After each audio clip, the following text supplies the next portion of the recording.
ஐயா மோடி அவர்கள் பதவிக்கு வந்த பிறகு எத்தனை மத கலவரம் நடந்திருக்கு நீங்க லிஸ்ட் படுத்துங்க. எத்தனை வருஷம் மத கலவரம் நடந்திருக்கு நீங்க லிஸ்ட் படுத்துங்க.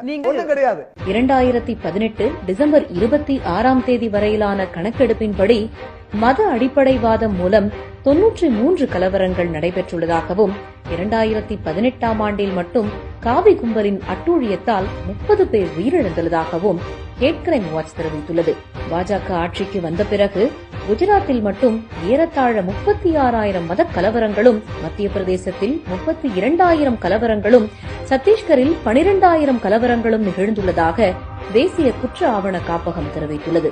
ஐயா மோடி அவர்கள் பதவிக்கு வந்த பிறகு எத்தனை மத கலவரம் நடந்திருக்கு நீங்க லிஸ்ட் படுத்துங்க.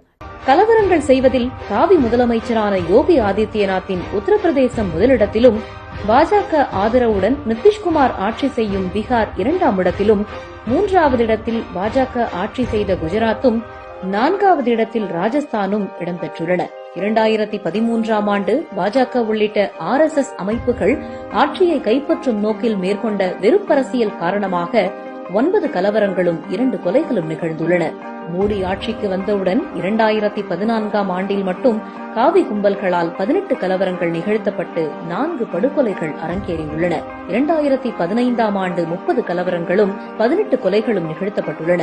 2016ஆம் ஆண்டு 42 கலவரங்களும் 15 உயிரிழப்புகளும், 2017ஆம் ஆண்டு 75 கலவரங்களும் 29 கொலைகளும் நிகழ்த்தப்பட்டுள்ளன. 2018ஆம் ஆண்டு நடத்தப்பட்ட 81 கலவரங்களில் 60 விழுக்காடு இஸ்லாமியர்களும் 14 விழுக்காடு கிறிஸ்தவர்களும் பாதிக்கப்பட்டுள்ளனர். பாதிக்கப்பட்டோரில் 75 விழுக்காடு மத சிறுபான்மையினர், 25 விழுக்காடு இந்துக்கள்.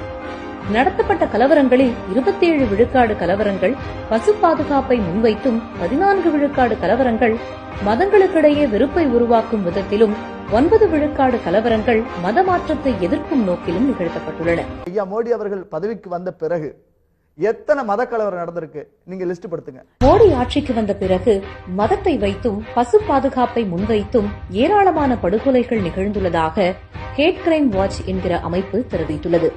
மொத்தத்தில் கொலைகார மோடி பாஜக அரசு விரைவில் வீழ்த்தப்பட வேண்டும் என்பதையே இந்த ஆவணங்கள் சுட்டிக்காட்டுகின்றன.